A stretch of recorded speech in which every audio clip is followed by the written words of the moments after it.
Hey guys, so we get to do a World of Warcraft video. This is an in-game cinematic for the Forbidden Reach launching on March 21st. I think it's a new patch. So, was the Secrets of the Reach in the wake of Razagaz's death or defeat? Even though they're dead, so just call it death. Uh, Conflict returns to the Forbidden Reach. What secrets remain buried here, and who will claim them? Find out on the next exciting episode of Dragon Ball Z. No,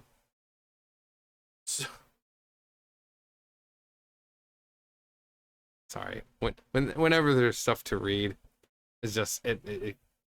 But this is Secrets of the Reach in-game cinematic, and I saw in the comments someone needs to like give the animators and art department a break because they basically carry this game.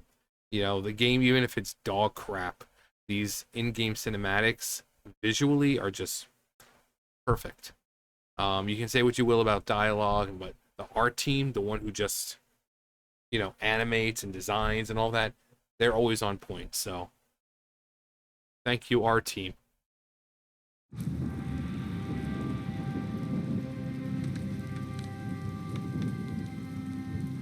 The storm is receding.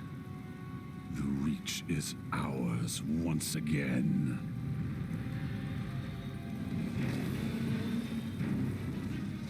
Take cover.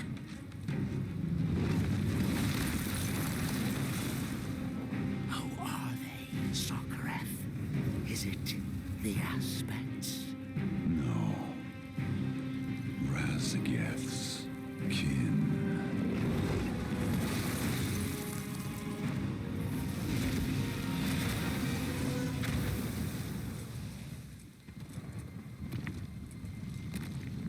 The last echoes of her storm are fading.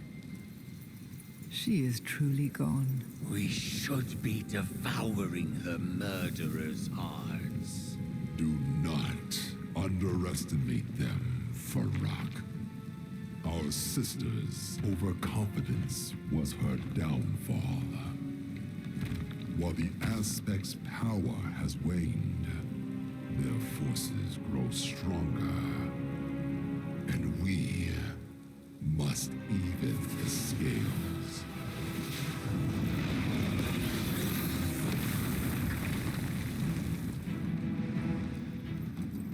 They kept so many secrets.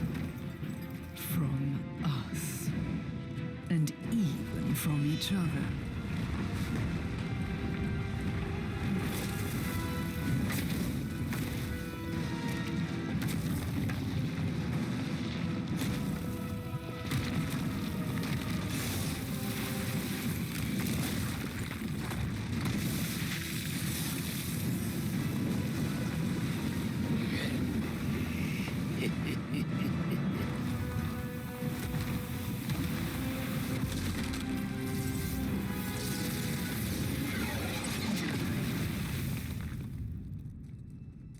It is here.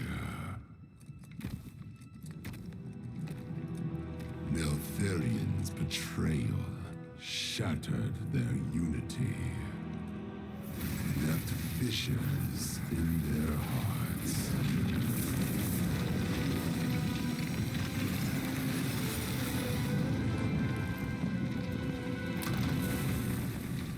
Yet the pain he inflicted was only the beginning.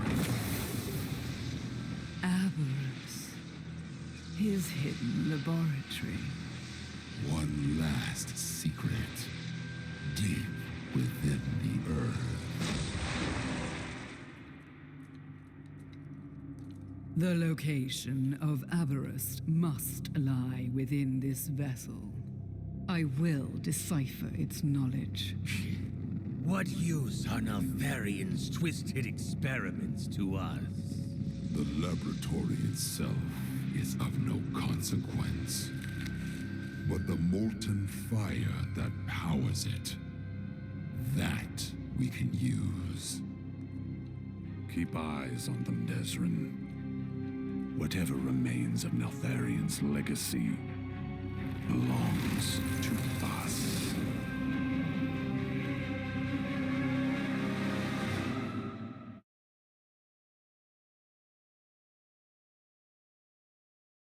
Okay, so yeah, Neltharion had a hidden laboratory, um, and we learned that maybe he wasn't so crazy.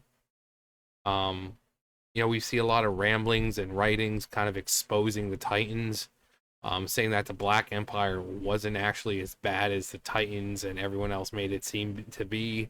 That Odin, who pretty much ruled the planet, at the around that time, pretty much was like, oh yeah, all that stuff about the Black Empire, yeah, just scrub that so people don't know about it. Yeah, and anything else that would make the Titans seem bad, yeah, scrub that, get rid of that stuff. Let's see, old gods bad, Titans good. So yeah, Neltharion kind of had these ramblings, and it was kind of exposing the Titans for what they possibly are, or at least the Titan Keepers. But what they said, Aberrus, which is supposedly on like a new continent, or back to the where hidden the hidden reach or secret reach or whatever. But there's a zone, island, whatever that's been talked about that we might be going to soon. So, but the designs of these guys, so basically we've got, let's go back and see them. Yep. Alright. Okay, so basically we have Thanos, the Winter Queen, and Balrog. And if you look at her, she really does look like the Winter Queen. Like, it's like they took the Winter Queen from Ardenweald and just dragonfied her.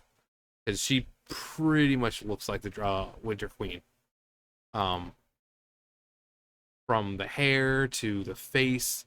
I mean, is there some kind of connection? Maybe. I seriously doubt there be a connection between the Eternal Ones and the Primalists. But then we have Thanos over here. And then Mr. Balrog, or, actually he looks kind of like a thin version of Ragnaros, with the plate armor of this rock, the horns, things going on. But yeah, look at her and then look at the Winter Queen. You're like, holy crap, you're right. Oh my god. So we have, I'm assuming that what the basically is a key to get into Aberrus, which was his, yeah, look at her. That's the Winter Queen through and through. I do like her thing though. How it's like spiked up right there. It's got the, like teal kind of going through it. It's really cool. Get it? Because she's ice. And then he's said something about tipping the scales. Scales, get it? Because they're dragons. Yeah, he definitely looks like he's like a mini Ragnaros. But it's just kind of like the instructions or key to get in there. And quite frankly, I really haven't played through anything for the most part of Dragonflight. My Drakthir and got them to 70, I just stopped. Just too vertically inclined. I don't like zones that are built like that. I don't. So I'm leveling up my Paladin now. I leveled up my Demon Hunter, my Mage, my Warlock, all through last month through time walking, and then this time I'll be probably leveling up my Paladin, maybe my Hunter, And I don't know, I think I might want a shaman. I mean, they have like a ability that has like a freaking flying shark, so I might level up my shaman even though he's pretty low. Actually, no, I think he's like level 40, so low-ish. But yeah, I don't like vertically challenged areas. And when you first get your dragon riding, it's just, yeah, it's cool going fast and everything, but then it's like you start to slow down. It's like, okay, well, now I gotta wait till the freaking thing so that way I can take off again. And it's just, it's probably great for crossing, you know, for, when you've leveled everything up, but when it's still crap, it's like, oh boy, I made it like a couple feet and now I'm all, descending, and so I'm not going to do it really on any other character. At least with the Drakthir, it's like, oh, I wait for it to recharge. They have their own little fly ability, but mages and paladins and every other race, no. Although Demon Hunter, because instead of worrying that you can just double jump and like all that all the way up mountains, so it's like you don't have to worry about it. It's like, oh, you gotta get to the other side of the mountain. Everyone else is like going around trying to find it. No, Demon Hunters are like, the poop, the poop, the poop, the poop. And it's like, oh, here we are at the top. But I do keep up with the story-ish. Perfectly balanced, as all things should be. Yeah, but so the thing with this is, this is pretty much claiming that there's a force or power on Azeroth at this point that is basically stronger than what we face in Shadowlands. The cosmic master of death, almost, the jailer, who threatened almost reality, the universe itself. And now we're back on Azeroth, and somehow we have beings that can match that power. It's ridiculous with the power, because we just got to keep going bigger and bigger. And then we're at God level, and then it's like, oh, we defeat something God level. And then somehow something comes after that that's even stronger than that one. It's ridiculous. That's why I don't like the fact that they went cosmic. That should have been in the way future. Let us face all the on planet threats first, and then give us a sense of scale. But we go out there, we go to the land of death, essentially, we beat the crap out of things there, and then we come back here to Azeroth, and it's like, oh, now there's things stronger somehow than the freaking jailer. Like, what the hell? So like, it's like, what do you do when you already topple a god? Well, then you got to make a stronger god.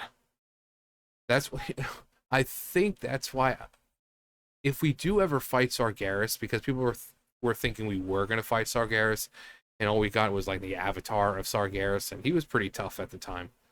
But he was able to take down all the Titans in one go, and pretty much the jailer, even after collecting all the sigils, even at full power, Sargeras would easily wipe the floor with the guy. And even though size comparison, the Sargeras he's planet size. He can, the guy, boom, cleave a planet in two. But sometimes size doesn't matter. But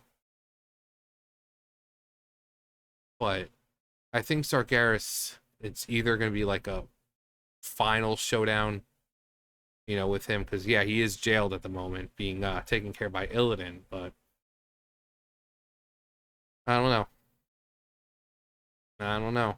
But the dude, it's like, the guy is just fire. We would never be able to get close to him without burning it to cinders. But then that's where those magical items come from. Oh, somehow there's a magical item that'll prevent us from being burned by him. Oh, here's a magic cloak. It's made of regular fabric on Azeroth, but it'll help you withstand Sargeras' fire. Or he comes back as a good guy, which, a redemption for a fallen Titan. Like, oh yeah, I'm sorry guys. I'm sorry I killed you all. My fellow brothers and sister. Sorry I killed you all. Oh, and your planet, people of Azeroth, I'm sorry. I didn't mean to thousands upon thousands of years chase people across the cosmos, and I didn't mean to send the Burning Crusade to the Azeroth. So I was just wanted what was best for her, which he kind of did. But the scaling now is just, it's ridiculous. Again, it's like you fight a god, but then what happens? Then you got to fight a stronger god, and then we just got to keep going god level, but beyond that.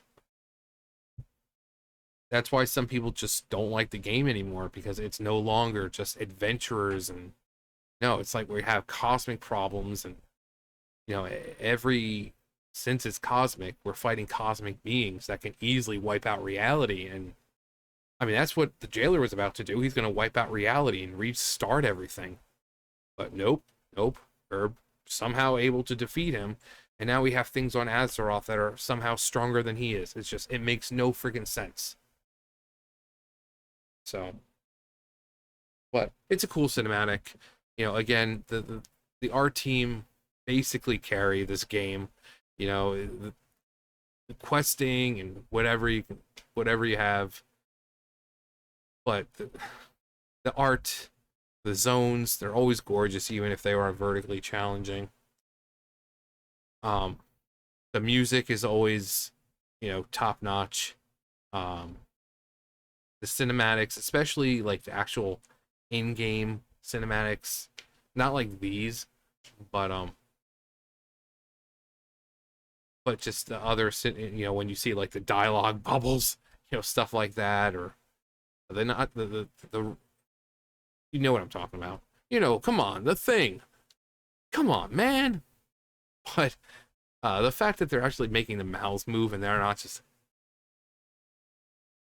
you can see their tongues rolling and moving as they talk, and their lips, put together when they speak.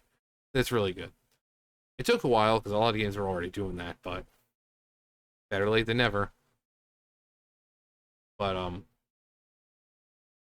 yeah, so we're gonna get to see what Neltharion was hiding, and maybe see if he wasn't as crazy as everyone thought. I mean, he was crazy. I mean, hey guys, I made this dragon soul thing, and okay, well, what's it supposed to do? Oh, it's supposed to help us win this war. Okay, so how do we use it? Yeah, so you guys, not me, of course, because I'm the one who made it. You guys have to put your power into it. So we're putting our power into it, yeah. And then what? Well, then it's super, ooper, duper powerful, and then we can use it to win the war. Well, what about you? What do you mean about me? What about me? Well, why aren't you adding your power? Blood, sweat, and tears had to go into this thing. I'm not going to put my power into it. I'm the one who created it. Well, it seems a bit unfair. Yeah, you're right, it is unfair, but again, I created it. Oh, well, that's fair enough. Okay, give it to us. Okay. Puts their power into it, and he's like, haha, you fools, I tricked you. And they're like, oh my god, I totally didn't see this coming. Now the power shall be mine. Oh, Neltharion, you total bastard, you betrayed us. You should have seen this coming. I don't know why. All the questions, the answers seemed legit. But stuff like that. Experimenting and creating new dragonkin and stuff like that. So yeah, he was crazy, but especially with the ramblings about the Titans, and he may not be so crazy about that stuff. I think he is actually revealing the truth about the Titans. So we see them as like these perfect beings who are order and this and that. That the Black Empire is bad, the Titans are good, and I mean, the Titans also seem to lack logical, critical thinking skills and common sense, because Aman'Thul knows that Azeroth is a living being inside of it, and he just like reaches down, grabs Yashiraj, and just rips him out of the friggin' planet, knowing full well that he's embedded in the planet. And then what happens? Azeroth starts to bleed, and that's where the Well of Eternity came from.